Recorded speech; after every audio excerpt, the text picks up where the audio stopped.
গুলশানের এমপির বিরুদ্ধে দাঁড়িয়ে প্রায় জিতেও গিয়েছিল। সত্যি বলতে এই জিনিস আমাকে ভয় পাইয়ে দিয়েছিল।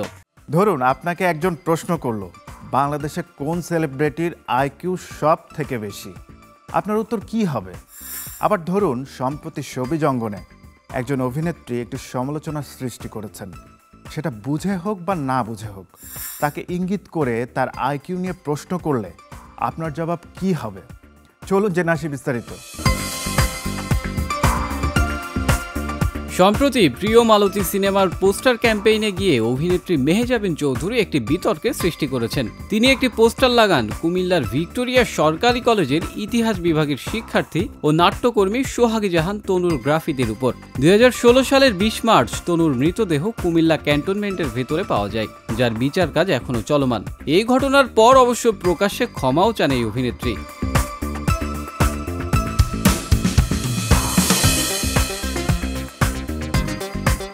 এরই মধ্যে গত বৃহস্পতিবার জনপ্রিয় ইউটিউবার সালমান মুক্তাদির তার ভেরিফাইড ফেসবুক পেজে একটি পোস্ট করেন। সেখানে লেখেন, which celebrity in Bangladesh do you think has the highest IQ? Lowest ask করি নাই, কজ সবাই আমার নাম বলতো। এরপর অবশ্য ঝড় বয়ে গেছে পোস্টের কমেন্ট বক্সে। নেটিজেনরা ইঙ্গিত করছেন অনেককে, আবার ক্ষেত্র বিশেষে নামও উল্লেখ করেছেন অনেক অভিনেত্রীর। নেটিজেনদের মধ্যে একজন লিখেছেন, you like to roast yourself man. সেই মন্তব্যের জবাবও অবশ্য মজা করে দিয়েছেন সালমান। দিলারা জামান দিশা নামের একজন লিখেছেন তাহসানের কথা। তিনি বলেন, এক টাইমে তাহসান মনে করতাম, আন্দোলনের পর মনে করি না আর। এর জবাবে সালমান অবশ্য একটি পজিটিভ জবাব দিয়েছেন। সালমান তাকে বোঝাতে চেয়েছেন, নিজের মতামত দ্বারা অন্যকে বিচার করাটা উচিত নয়। ব্যক্তিগত মতামত ও অনুভূতি দুটো আলাদা বিষয়। নেটিজেনদের একজন অবশ্য হাই আইকিউ সেলিব্রিটি হিসেবে হিরো আলমের নাম উল্লেখ করেন, কারণ সে পার্লামেন্ট মেম্বার হওয়ার জন্য লড়েছেন এবং দুর্নীতি না হলে তিনি জিতেও যেতেন।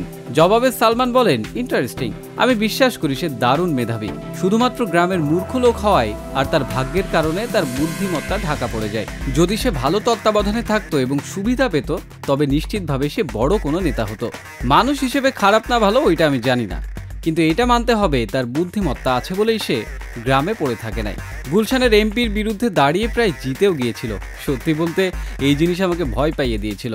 মন্তব্যের ঘরে সালমানের এই প্রশ্নে একজন অবশ্য সরাসরি উল্লেখ করেছেন অভিনেত্রী মেহেজাবিন চৌধুরীর নাম। এই মন্তব্যের জবাবে সালমান অবশ্য তেমন কিছুই বলেননি, কেবলমাত্র দেখলাম মাত্র লিখেছেন।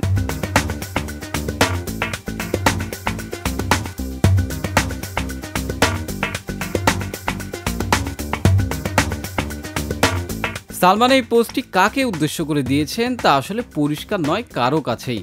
মন্তব্যের ঘর দেখলে কখনো মনে হয় মেহেজাবিন, কখনো তাহসান, কখনো হিরো আলম, আবার কখনো কখনো সালমানের নিজের দিকে উঠছে উত্তরের তীর। এই তীর থেকে অবশ্য বাদ যাননি সালমানের স্ত্রীও। তবে পোস্টটি নিয়ে বেশ মজাই করেছেন সালমান।